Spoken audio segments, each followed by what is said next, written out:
Good evening and welcome back to the ASUS ROG DreamLeague live from the Monster Energy DreamHack studios, where we just had our first game of our second semifinals of the second main qualifier.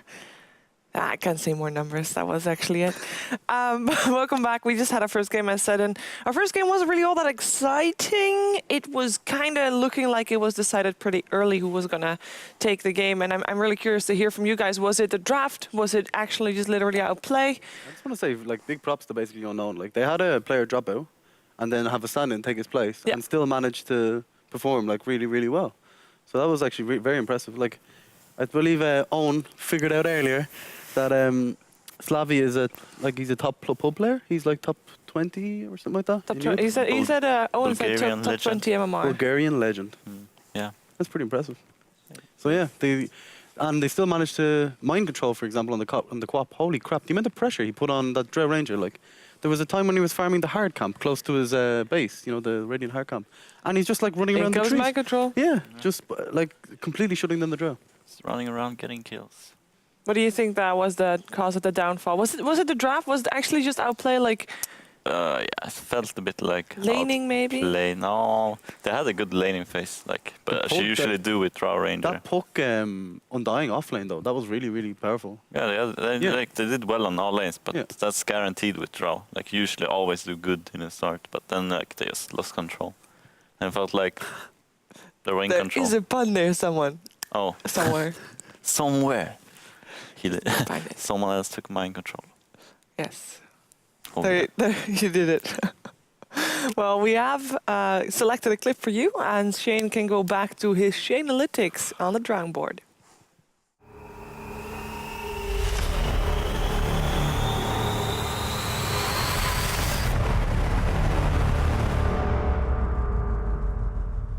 Right, I'm back on this drawing board thing. I was watching Bogdan.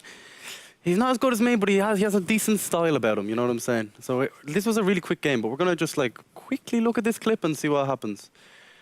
Like, I don't know, during this whole game it was kind of, it's just basically like landslide, wasn't it?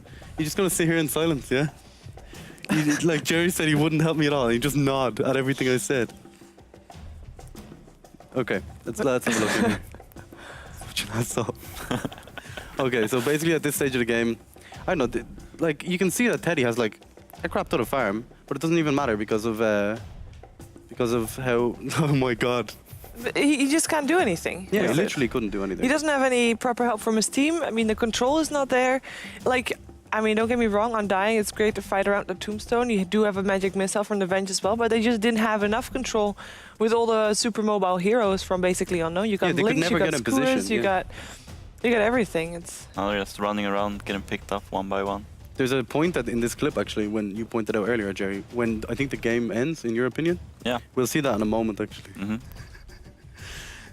Well, like, the one thing about their team is, as well, like, they have such chase. They have the Magnus, they have the Ogre Bloodlust, they have a Juggernaut who runs at... Oh, pause right there. Pause.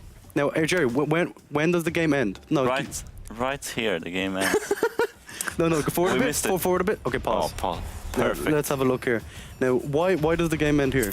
It's called the GG. He calls now it it's over. Was this like the final stretch? Do you think do you think they had a chance to win this fight, regardless? What, the fight or the game? This particular fight. This wasn't a fight. They were just running and getting picked up. Yeah, they were too spread out, and there was this basically Unknowns like Chase with the QoP and with the Juggernaut with like super speed. They're never escaping.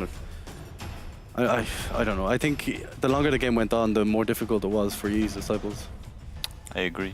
So what are they gonna learn from this game? What are they gonna do better in the next series? Magnus. Honestly. Was this just a Magnus though? Because I know Magnus is a strong hero, and I mean Slavi played him really well as well.